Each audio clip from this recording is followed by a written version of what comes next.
Assalamu alaikum, on se retrouve du coup pour le nom d'Allah qui est Al-Alim. Al-Alim qui signifie le connaisseur, celui qui sait tout, le savant.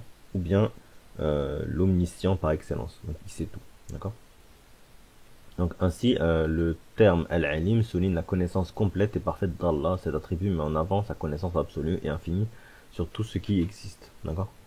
Donc il sait tout, il voit tout, parce que ça on l'a vu dans d'autres noms d'Allah. Donc en fait il sait tout. D'accord. Alors, dans le nom Al-Alim est utilisé dans la sourate 35, donc Al-Fatir, verset 38. Alors ainsi, il est écrit, certes Allah connaît l'inconnaissable des cieux et de la terre, certes il est omniscient sur ce que les poitrines renferment. D'accord. Donc Allah il sait tout, il sait ce que les poitrines renferment. Donc il sait à peu près ce que vous pensez, comment vous ressentez les choses et tout. D'accord. Al-Alim. Mais il a connaissance aussi de toutes choses. Donc donc l'alim, c'est vraiment, il sait comment les choses s'appellent. Hein. Quand Adam a été créé, les anges ne savaient pas comment s'appelaient les choses, et Allah a donné des noms aux choses et les a appris à Adam. Adam a appris à connaître les choses, à leur donner des noms. C'est comme ça que ça a commencé, d'accord. Mais les anges ne savaient pas, alors que Allah savait.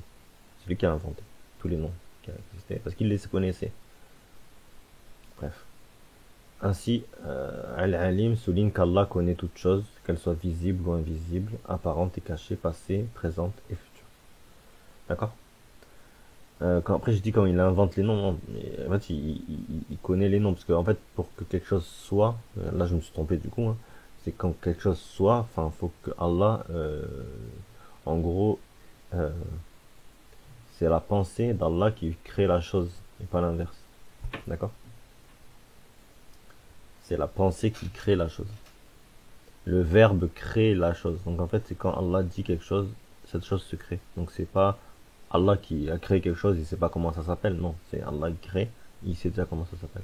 Il y a déjà le nom, il y a déjà tout. D'accord. Voilà. Donc ainsi, le reconnaître Allah comme Al-Alim peut inspirer à chercher sa guidance, à l'invoquer pour sa connaissance et se retourner vers lui pour obtenir la compréhension et la clarté.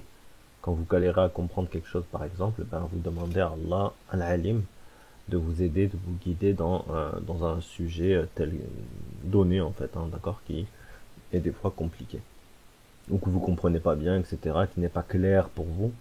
Je sais pas, par exemple, vous comprenez pas pourquoi, je sais pas, comment ça se fait que Jésus il est pas mort, etc. Ben, vous demandez la clarté et Inch'Allah, vous allez être guidé à chercher la clarté pour comprendre, pour faire les liens, pourquoi il est pas mort, comment il est, où il est, etc. Euh, Voilà. Et du coup, en fait, là, on se retrouve du coup au dernier point, c'est expliquer à l'alim. Alors, expliquer à l'alim peut impliquer d'inviter à rechercher la connaissance divine. Donc, peut impliquer à inviter. Donc, ça invite à chercher la connaissance divine. Hein, et à chercher à comprendre et à apprendre et à reconnaître la suprématie de la connaissance d'Allah. C'est-à-dire que vous connaissez rien et Allah connaît tout. C'est comme un professeur. Hein. Un professeur, vous allez dans une salle de cours, lui connaîtra plus de choses que vous. D'accord. Et encore, c'est un être humain. Là, on parle de Allah. Allah, il connaît tout. D'accord.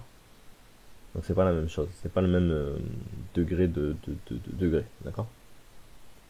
Voilà. Donc, voilà, c'est terminé pour Al-Alim. Et on se retrouve, Inch'Allah, pour le prochain nom d'Allah.